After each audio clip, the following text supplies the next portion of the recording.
जेव्हा पण georgette साडीवरचा blouse शिवायला होतो त्यावेळेस शिवताना खूप जास्त त्रास होतो, कारण की कपडासुद्धा सरकतो. तर हा जो ब्लाऊज होता तो थोडासा मलाई सुतामध्ये होता, पण तरीसुद्धा अस्तरच्या मदतीने आपण जॉर्जेटच्या ब्लाऊजला चांगल्या प्रकारे फिनिशिंग देऊ शकतो. कस्टमरचा जो ब्लाऊज होता तो होता विथ योगपट्टीवाला प्रिन्सेस, आणि पाठीमागे नॉट आणि थोडासा मटका शेपमध्ये त्यांनी शेप सांगितला होता. जसा मेजरमेंटला ब्लाऊज होता त्यानुसार पेपर कटिंग करून अस्तर आणि ब्लाऊज दोघांनाही मी प्रेस करून घेतलं होतं.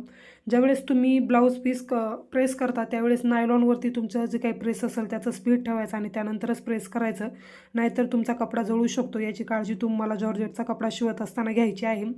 आता इथे प्रेस करून झालं, त्यानंतर कटिंग करून शिवूनसुद्धा झालं, फिटिंगसुद्धा केली. आता जे काही पाठीमागचे बेल्ट्स असतात ते मी बनवत होते.